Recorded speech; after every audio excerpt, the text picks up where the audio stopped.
Pwede ba kitang makausap? Hindi ko alam kung sasabihin ko to sa'yo pero may nakita ako kagabi. Ha? Anong nakita mo? Pagka-uwi ko mula sa paghahanap, nakahiga ako. Pero pagdilat ko parang nasa ibang lugar ako eh. Hindi yun panaginip. Oh, mararamdam ko hindi yun panaginip.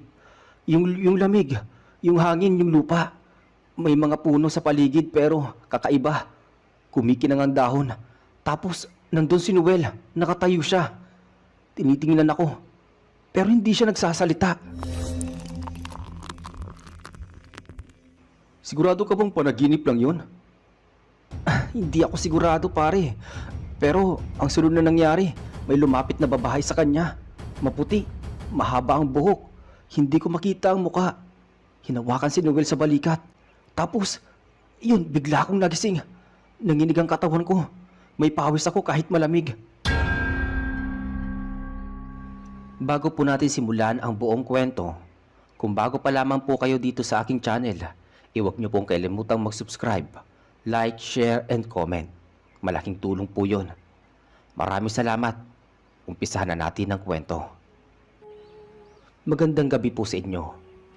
Tago mo na lang po ako sa pangalang Omar. Isa ako sa mga taga-subaybay ng channel mo. Lalo na kapag gabi. Lagi kong pinapakinggan ang mga kwento habang nakahiga. Kaya ngayong pagkakataon ko, ako naman ang magbabahagi. Nangyari to taong 2000 sa isang baryong malapit sa bundok dito sa bandang norte. Hindi ko nasasabihin ang eksaktong lugar pero halos kalahating oras mula sa bayan ang layo nito. Tahimik, simpleng pamumuhay pero maraming kababalaghan na hindi mapaliwanag. Isa sa mga kilala sa amin doon ay si Ka Eddie. Isa siyang matandang kilala bilang masipag at tahimik. Pero ang kwento ko ay hindi tungkol sa kanya. Tungkol to sa naging kaibigan ko, si Noel. Si Noel ay mahigit 30 na noong mga panahong yon. Nakatira siya kasama ang misis niyang si Ira at ang kapatid niyang si Dino.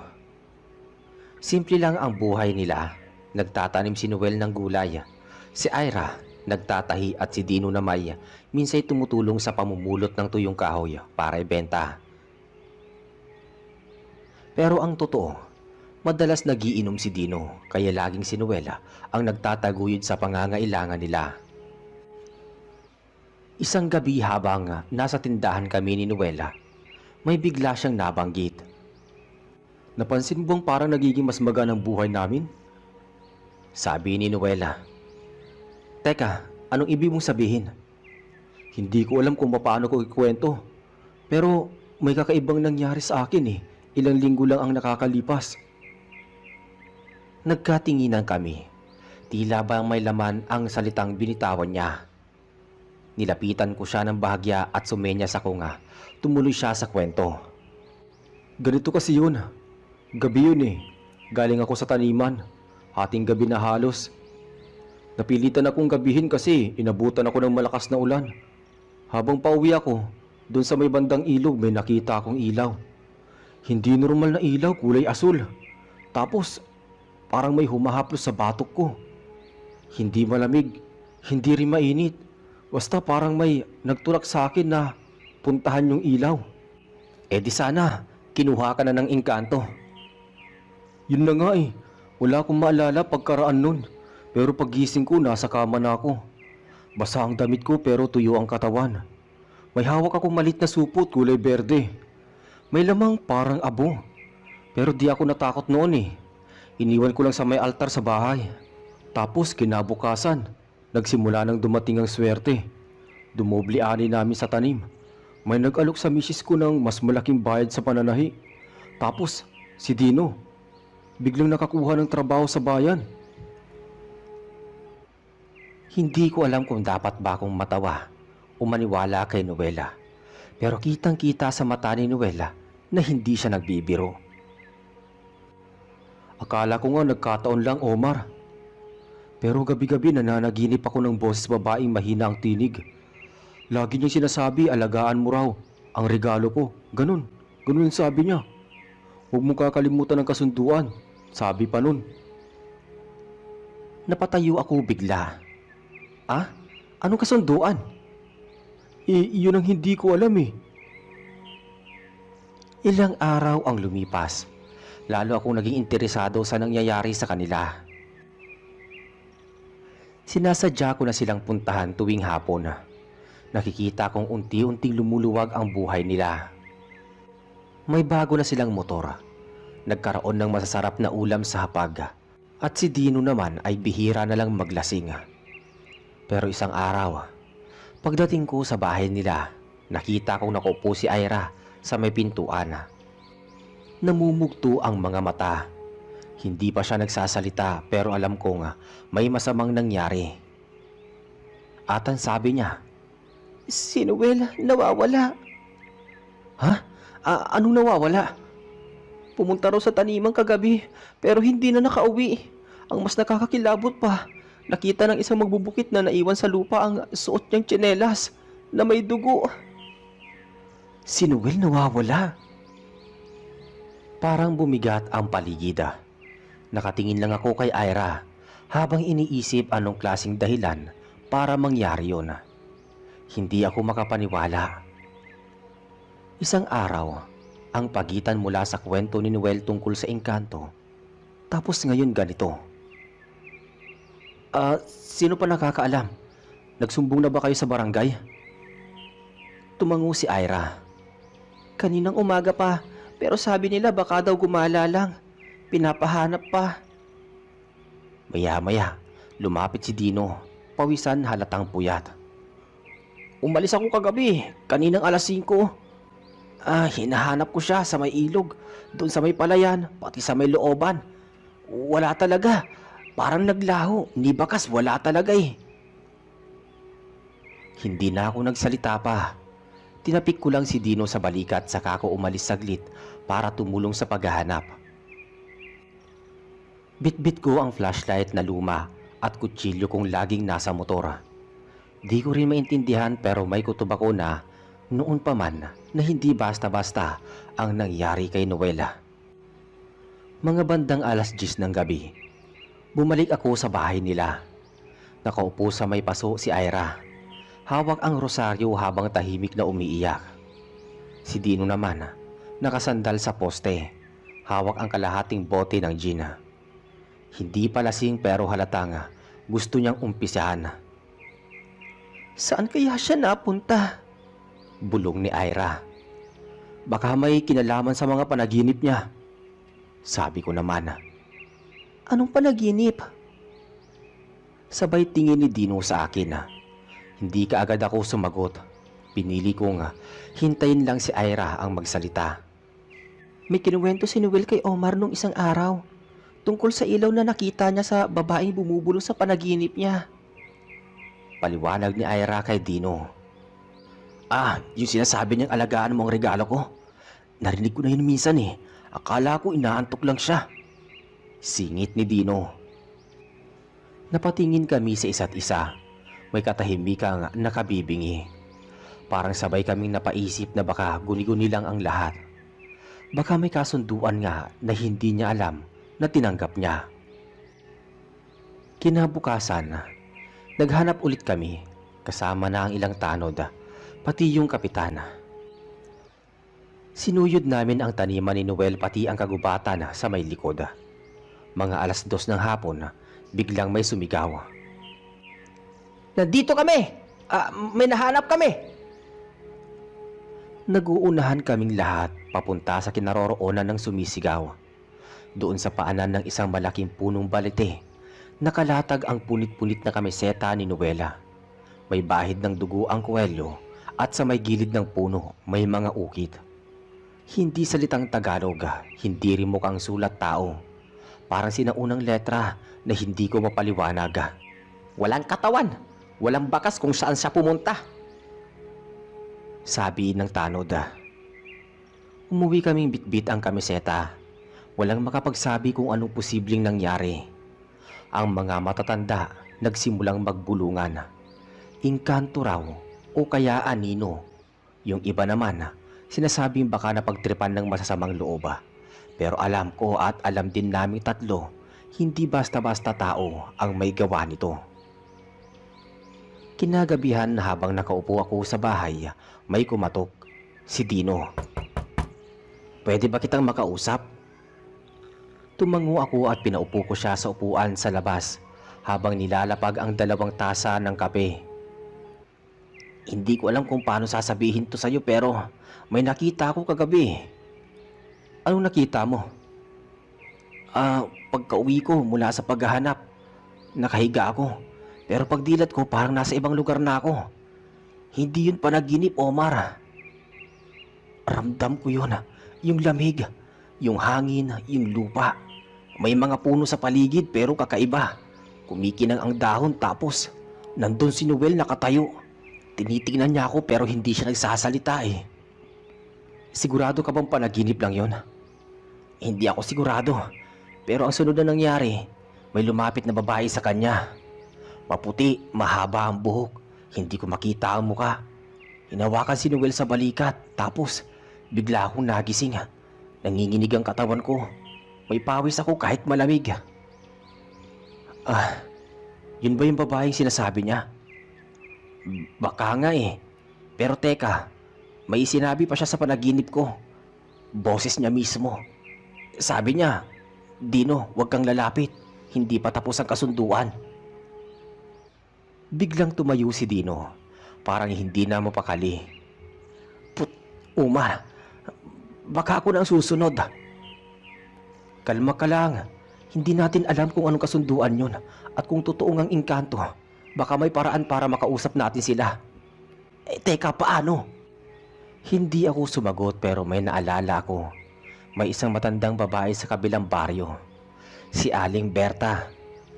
Maraming nagsasabing may alam siya sa mga di nakikitang nilalang.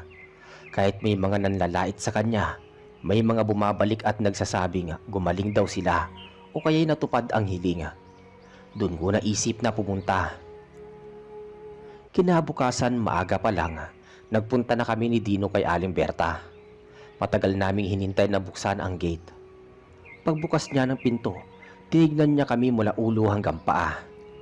Kayong dalawa, may dalang mabigat. Pumasok kayo. Tahimik kaming pumasok. Ang bahay niya ay puno ng dahon, bote at mga palamuti. Parang luma na ang lahat pero maayos naman. May nawawala sa inyo, tama? Tumango si Dino. Ako na ang nagsalita. Kaibigan namin nawawala. Tapos may kakaibang panaginip. May babaeng parang engkanto. Hay, hindi engkanto ang kumuha sa kanya. Napatingin kami pareho sa kanya. Kundi ikaw, Dino. Ikaw din ang dahilan. Anong ibig mo sabihin? Taka at galit na tanong ni Dino sa matanda. Kayo ni Noel, magkasama sa isang kasunduan. Pero isa lang sa inyo ang pwedeng piliin. Isa ang tatanggap ng biyaya, isa ang babawiin. Tumayo si Dino, umiiling. Hindi ko alam to. Hindi ako nakipagkasundo. Hindi kailangan ng pahintulot kapag ikaw ay nandoroon. Sa mundong iyon, sapat na ang presensya mo. At kung ano ang sasabihin nila, iyon ang batas. Napaupo ulit si Dino, halatang wala siyang masabi. Anong pwede namin gawin? Tanong ko naman. Kailangan niyong bumalik. Kailangan mong harapin ang babaeng iyon. Pero hindi ka pwedeng pumasok sa mundo nila ng basta-basta. May ritual. May dala ka bang gamit ng kaibigan mong si Noel? Meron. Yung kwintas niya, nasa akin pa. Hindi ko pa na ibabalik kay Ira. O sige, kunin mo. Mamayang 12:00 ng gabi, babalik kayo rito. Dalhin nyo yon sa isang bagay na galing sa ilog kung saan unang nakita ang asul na ilaw. Pagka-uwi namin, tahimik lang kami ni Dino sa motora. Wala ni isa sa amin ang gustong magsalita. Pareho kaming kinakabahan, pero alam namin kailangan naming ituloy. Gabi 11:30, bitbit namin ang kwintas ni Noel at isang maliit na bato mula sa gilid ng ilog. Dumating kami kay Aling Berta. Tahimik ang paligid. Pinaupo niya kami sa loob ng kwarto na puno ng amoy ng insenso. Nakikita niyo ba ang salamin sa inyong harapan? Oo. Hindi yan ordinaryong salamin. Diyan mo makikita kung may papayag na makipag-usap sa iyo mula sa mundo nila. Pero tandaan mo, Dino, kung anong makita mo, huwag kang magsasalita hanggat hindi ka kinakausap. Tumango si Dino sa panuto ng matanda. Sinindihan ni Aling Berta ang kandila at ipinatong ang kwintas sa gitna. Pinikit niya ang mga mata at nagsimulang bulungan ang isang dasal na hindi ko naintindihan. Parang hangin sa paligid ay biglang lumalamig. Maya-maya, biglang tumigil si Aling Berta. Tumingin kay Dino. Tumitig si Dino sa salamin. Ako naman, napatayo sa kaba. Pagtingin niya, bigla siyang nanigas. Nanginig ang labi niya. Parang may gusto siyang sabihin pero pinipigilan niya. Dino, may kinakausap ka na ba? Parang walang hangin sa paligid habang nakatitig si Dino sa salamin. Nakahawak siya sa gilid ng mesa. Parang pinipigil ang sarili niyang magsalita. Nanginginig ang panga niya. Sa loob ng salamin parang may anino na unti-unting lumilinaw. Hugis babae, maputi ang balat, mahaba ang buhok pero walang mukha. Dino? Sabi ng boses na mula sa salamin. Malamig at mababa, tila nang gagaling sa ilalim ng lupa. Napatingin ako kay Aling Berta. Nakapikit siya, parang may hinihintay. Dino, alam mo kung bakit ikaw ang narito ngayon? Oo. Si Noel, gusto ko siyang makita. Gusto ko siyang ibalik. Hindi mo siya ibabalik ng walang kapalit. Anong kapalit? Pagpili. Teka, piliin? Ang kapangyarihang ibinigay sa kanya, maililipat sa iyo. Pero may kapalit iyon. Kaluluwa, alaala, pagkatao. Hindi ka na magiging ikaw. Hindi ka na babalik bilang si Dino. Napatingin ako sa kanya. Hindi ko alam kung anong nasa isip niya pero halatang nanginginig ang kamay niya. Kung hindi mo pipiliin ang kapangyarihan, mananatili siya sa amin. Pero kung tatanggapin mo, bibigyan ka namin ng lahat ng kayamanang iniaalok sa kanya at higit pa. Tahimik si Dino. Ilang segundo din yun na. Tumingin siya sa akin saglit. Tapos ibinalik ang tingin sa may salamina. Bakit ako ang kailangan pumili? Dahil ikaw ang kasama niya sa umpisa. Kayong dalawa ang nagising sa mundong hindi sa inyo. Teka, bakit hindi niya alam? Dahil pinili niyang makalimot kaysa makulong. Napapikit si Dino. Kung tatanggapin ko, anong mangyayari sa kanya? Walang mangyayari sa kanya. Pero kung pipiliin mong palitan siya, ikaw ang magiging ganoon. Tumahimik ulit. Samantala humigop si Aling Berta ng hangin at dumilat. Bumalik ka na sa oras sa mundo. Kailangan mo magdesisyon bago lumubog ang kandila. Tumingin si Dino sa kandilang unti-unti nang nauupos. Kalahati na ang natitira. Pwede bang may ibang paraan? Tanong niya. May isa pa. Pero hindi ito ligtas. Pwede mong subukang pasukin ang hangganan sa pisikal mong anyo. Hanapin mo siya roon. Ngunit kapag ikaw ay nabigo, kayong dalawa ang mananatili. Lumunok si Dino sa sinabi ng matanda. Paano ako papasok? Sa panaginip mo. Bago ka matulog, kailangan mong kainin ang halaman sa tabi ng balete kung saan namin siya huling nakita. Doon magsisimula ang daan. Ganun lang? Hindi. Sa oras na dumilat ka, wala ka ng pangalan. Wala kang alaala. Kailangan mo matutunang kilalanin ulit ang sarili mo sa gitna ng mundong hindi mo alam. Paano kung matagpuan ko siya?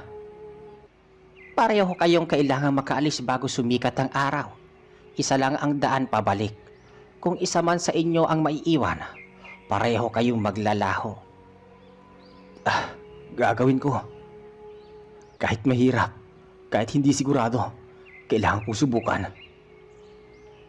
Naglaho ang anyo sa salamina.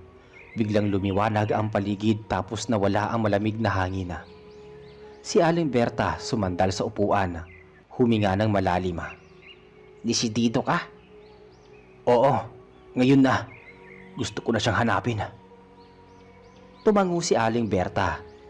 Bukas ng madaling araw, oras na madulas ang hangganan, kainin mo ito. Dahon iyan, tapos matulog ka rito. Wala tayong oras para magkamali.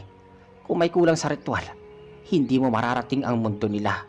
O mas malala pa, baka marating mo pero hindi ka makabalik. Anong kailangan kong dalhin?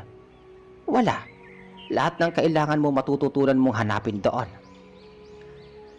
Teka, pwede ba akong sumama? Singit ko naman sa usapan ng dalawa. Hindi. Isa lang ang pinayagan at isa lang ang hinahanap.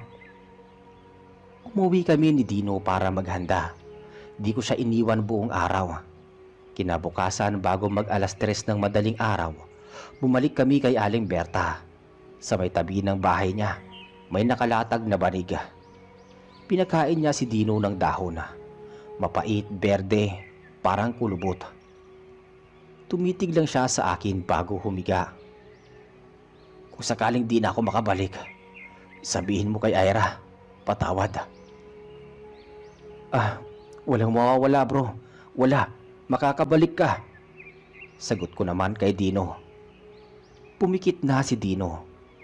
Nang sumapit ang 3:00, nagsimula ang pagbabago. Umihip ang hangin. Pumatay ng kusa ang kandila sa paligid. Nang dumilat si Dino, wala na siya. Sa panaginip niya, nagising siyang nakahiga sa puting damo. Walang ulap sa langit, pero wala ding araw. Parang liwanag na hindi galing sa kung saan. Tumayo siya at napansin niyang wala siyang sapatos. Nakaputing damit lang siya, parang panloob ng pang-ospital. Teka, anong lugar to? Bulong niya. Sa paligid puro puno. Puno na kulay dilaw ang dahon. Parang ginto. Ang hangin ay malamig. Tahimik, walang kahit na anong ingay. Lumakad siya. Wala siyang direksyon. Basta kung saan may daan, doon siya naglalakad. Minsan may makikita siyang aninong dumadaan sa likod ng puno. Hindi niya makita ang muka. Basta mabilis lang na dumaraan. Noel? Bulalas niya. Walang sumasagot. Wala ring gumagalaw. Pero pakiramdam niya may mga matang nakatitig sa kanya. Maya-maya may lumabas na babaeng mula sa puno. Maputi iyon, mahaba ang buhok. Pero ngayon may mukha na. Maganda, malungkot ang mata. Bakit ka nandito? Hinahanap kong kaibigan ko, si Noel. Hindi mo siya matatagpuan kung hindi mo kilala ang sarili mo. Alam ko na kung sino ako. Ako si Dino. Hindi. Sa mundong ito, wala kang pangalan hanggat hindi mo kinikilala ang sarili mo kung sino ka. Sabihin mo, ano ang hinahanap mo? Si Noel. Si Noel ang hinahanap ko. Hindi. Ano ang totoo mong hinahanap? Natigilan siya. Tumingin sa paligid tapos bumulong. Patawad. Gusto kong humingi ng tawad sa kanya. Hindi ko siya pinaniwalaan. Iniwan ko siya. At ngayon, wala na siya. Kung ganon, hanapin mo siya sa loob ng alaala mo. Biglang lumiwanag ang paligid. Parang sumiklab ang langit. Napapikit si Dino. Pagdilat niya, nasa ibang lugar na siya. Palengke. May mga taong namimili pero wala siyang marinig.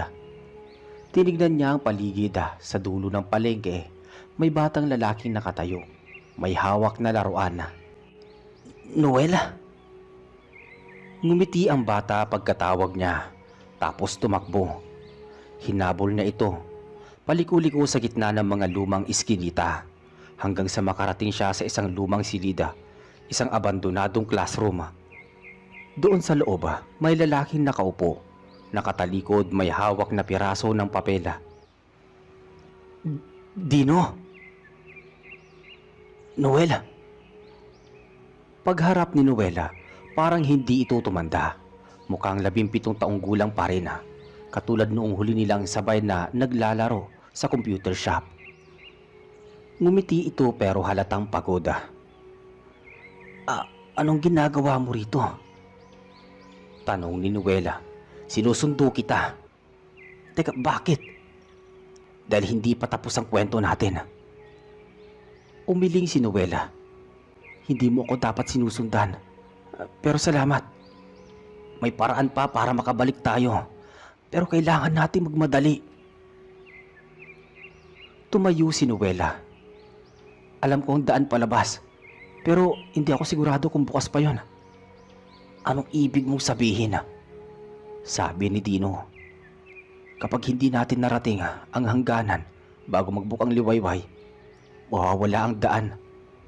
Matutulad tayo sa mga nakikita mong anino. Tumango si Dino. Saan tayo dadaan? Sa saglit na pagtatagpo ng kanilang mga mata, alam nilang parehong handa silang sumugal sa oras na yon. Tumakbo sila palabas ng classroom papunta sa direksyong tila tinatawag sila ng hangin. Tumakbo sila ni Noel sa gitna ng puting damo habang ang kulay ng langit ay unti-unting nagbabago. Kanina'y kulay abo lang pero ngayon parang may bahid na ng kahila. Hindi sila sigurado kung ibig sabihin nun ay papalapit na ang liwanag ng araw. Basta ang alam ko lang, kailangan nilang makarating sa sinasabi niyang hangganan. Malapit na ba tayo? Tanong nila sa isa't isa. Oo, pero kailangan nating dumaan sa ilog ng anino. Sagot ni Noela. Doon madalas nahuhuli ang mga katulad natin. Hindi tubig ang nasa ilog. Alaala yon. Kung hindi ka marunong tumawid, lulunurin ka ng sarili mong nakaraan. Lumiko sila sa isang daan kung saan ang mga puno ay itim ang katawan at kulay kalawang ang mga dahon. Sa ilalim ng mga ugat, may mga mata.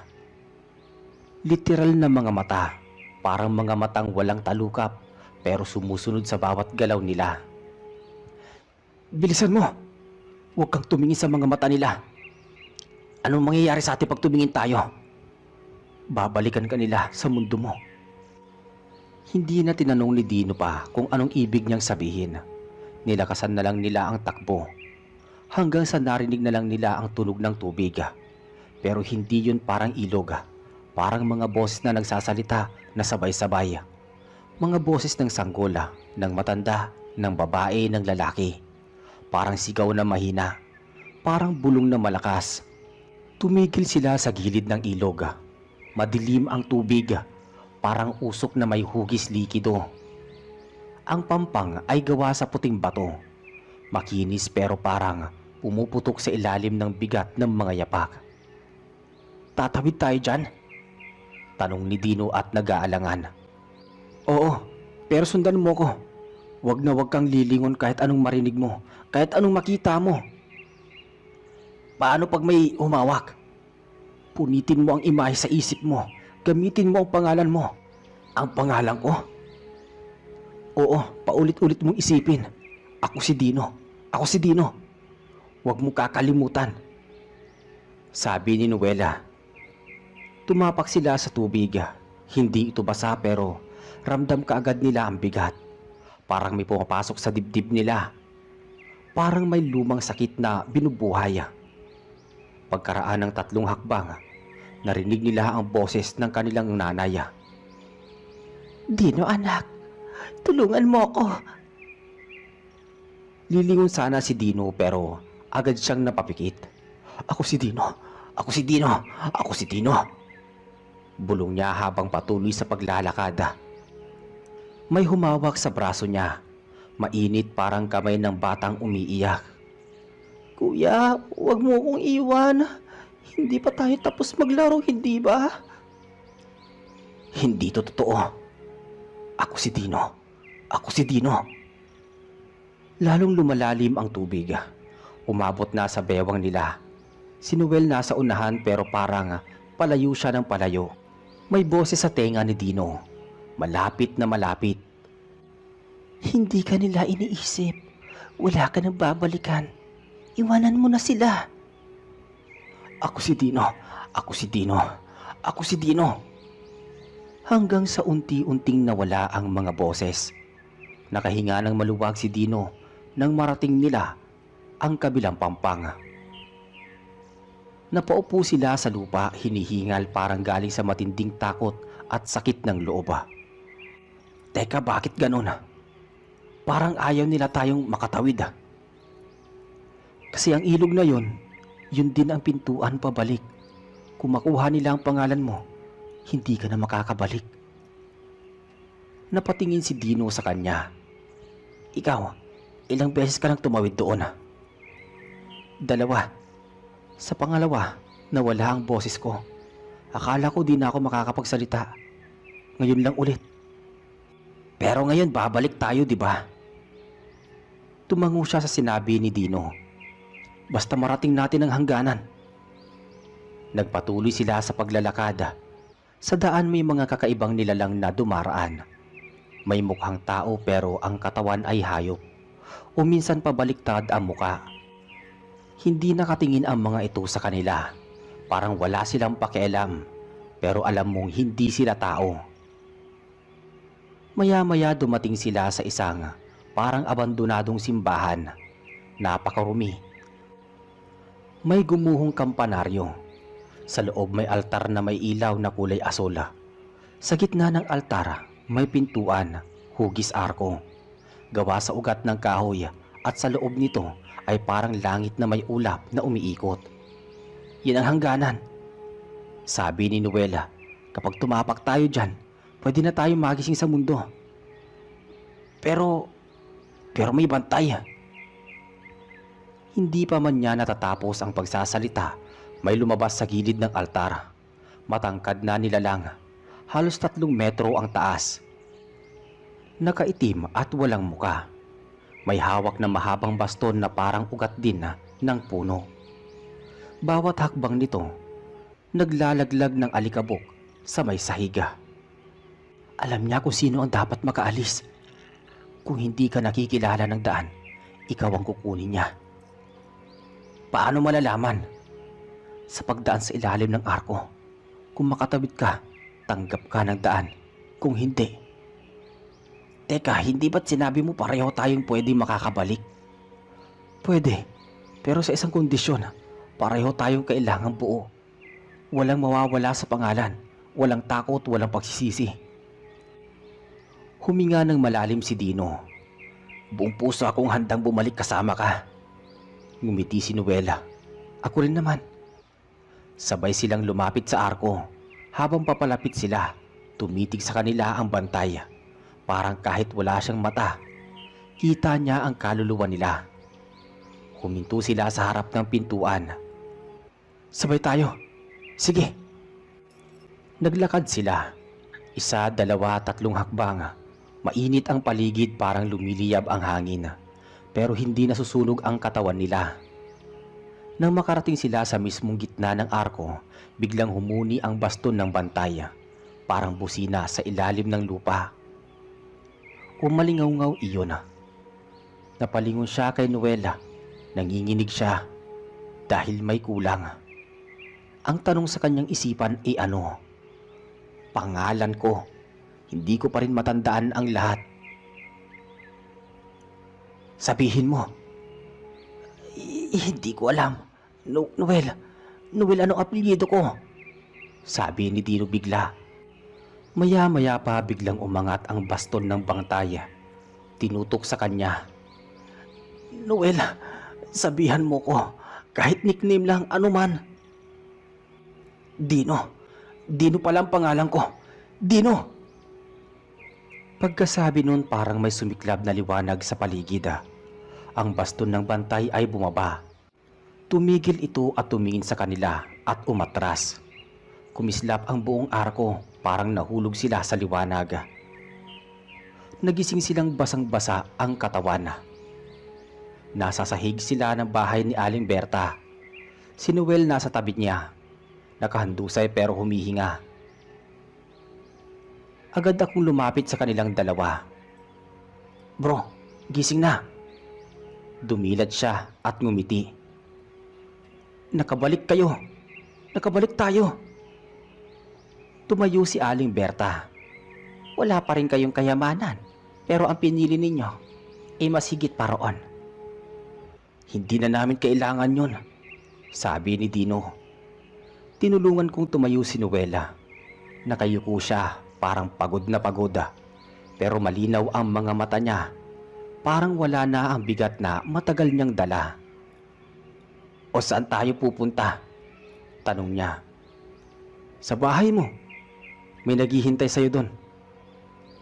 Kinabukasan nagkita sila ni Noela sa plaza. Kasama na namin si Ira. Niyakap siya ni Ira ng mahigpit habang naiiyak. Wala nang salitang kailangang sabihin. Lumapit sila sa isa't isa. "Oh bro, buhay ka pa pala." Ngumiti siya. "Kala ko nga hindi na ako makakabalik eh. Kamusta ka naman? Kamusta ang pakiramdam mo?" Parang may parte sa akin na namatay, pero may bagong tumubo." "Oh, anong plano mo ngayon sa buhay?" "Simulan natin ulit. Wala nang shortcut, wala nang engkanto." "Pero kung may tumawag ulit sa'yo, anong gagawin mo?" Di na sumagot pa si Noela. At ang sabi niya, "Di na ako uulit." Pagkatapos ng lahat na nangyari, naging maayos na ang lahat, naging payapa na, at hindi na umasa pa sa biglaang swerte. Nagsikap kami sa buhay namin upang maabot namin ang aming mga gusto at kailangan sa buhay. At hanggang dito na lamang po natatapos ang kwento. Maraming salamat at naway may napulot po kayong aral. Hanggang sa muli.